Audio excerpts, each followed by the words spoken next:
आखिर कौन है ये महान सप्तऋषि जिनकी उत्पत्ति स्वयं ब्रह्मा जी के मस्तक से हुई थी, और क्यों इन सप्तऋषि को आकाश तारा मंडल में स्थापित किया गया है? क्या आप जानते हैं ये ऋषि काम क्या करते थे और इन सातों ऋषियों के गुरु कौन थे? चलिए जानते हैं सप्तऋषि के बारे में सब कुछ। दोस्तों, सप्तऋषियों का मतलब होता है 7 ऋषियों का समूह, अर्थात वो ऋषि जिन्होंने अपना सर्वस्व मनुष्य जाति के कल्याण और मंगल के लिए अर्पित कर दिया। वैदिक काल में कई ऐसे ऋषि मुनि हुए हैं, जिनमें से 7 ऋषि ऐसे हुए हैं जो पराक्रम, ज्ञान, धर्म, नीति, नियम की प्रतिमूर्ति थे। इन्होंने वेद को कई मंत्र दिए हैं। यह ऋषि वैदिक धर्म संस्कृति के संरक्षक, संस्थापक कहे जाते हैं।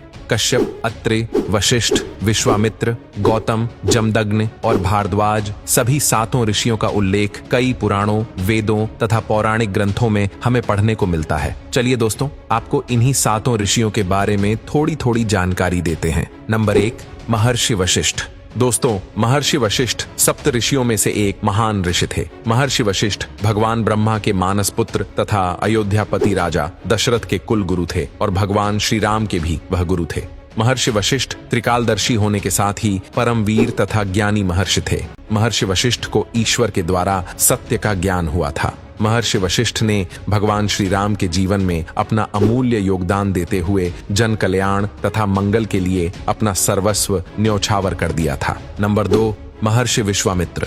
दोस्तों, महर्षि विश्वामित्र भी सप्त ऋषियों की श्रेणी में आते हैं। इनके पिता महाराज गादी थे, जो एक क्षत्रिय थे, इसलिए महर्षि विश्वामित्र भी पहले क्षत्रिय थे और उस समय उनका नाम राजा कौशिक था।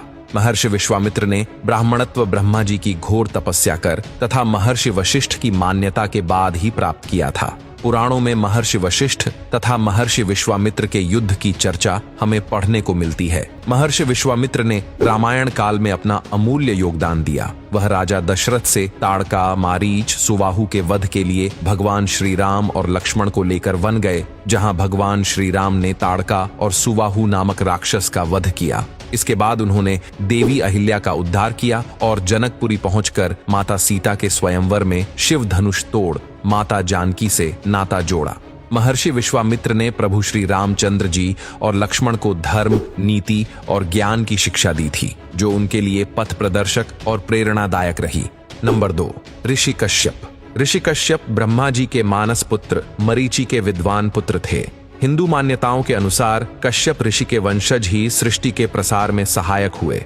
कश्यप ऋषि की 17 पत्नियां थीं। इनकी अदिति नाम की पत्नी से सभी देवता और दिति नाम की पत्नी से दैत्यों की उत्पत्ति मानी गई है। ऐसा माना जाता है कि शेष पत्नियों से भी अलग अलग जीवों की उत्पत्ति हुई है।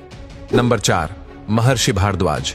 दोस्तों, भारद्वाज ऋषि वैदिक काल के महान तपस्वी तथा सप्त ऋषि थे। इनके पिता देवताओं के गुरु बृहस्पति और माता का नाम ममता था। भारद्वाज ऋषि ऋग्वेद के 6वें मंडल के मंत्र दृष्टा थे, जिसमें 765 मंत्र हैं। भारद्वाज ऋषि ने भारद्वाज संहिता और भारद्वाज स्मृति भी लिखी है।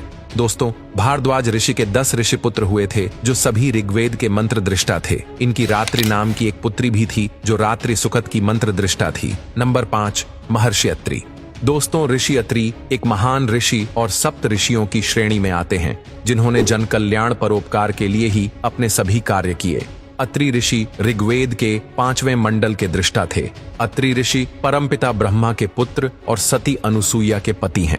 वैदिक काल की 16 सतियों में माता अनुसूया का नाम बड़े ही आदर से लिया जाता है। सती अनुसूया के सतीत्व की परीक्षा लेने आए त्रिदेव अर्थात भगवान ब्रह्मा, विष्णु और महेश को देवी सती अनुसूया ने 3 छोटे छोटे बालकों में परिवर्तित कर दिया था और उनकी याचना स्वीकार करते हुए अपने सतीत्व की रक्षा की। अनुसूया से प्रसन्न होकर त्रिदेव ने सती अनुसूया और ऋषि अत्रि को अपने समान 3 पुत्र चंद्रमा अर्थात ब्रह्मा, दुर्वासा अर्थात महादेव, दत्तात्रेय अर्थात भगवान श्री विष्णु की माता बनने का सौभाग्य प्रदान किया था।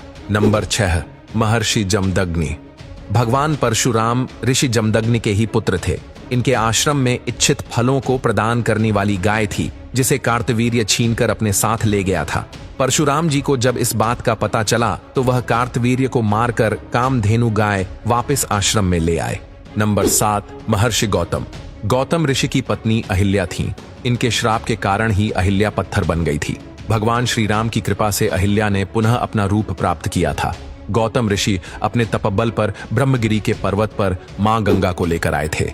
दोस्तों, यह थी जानकारी महर्षि सप्त ऋषियों से जुड़ी हुई। आपको ये वीडियो कैसा लगा हमें कमेंट करके जरूर बताएगा।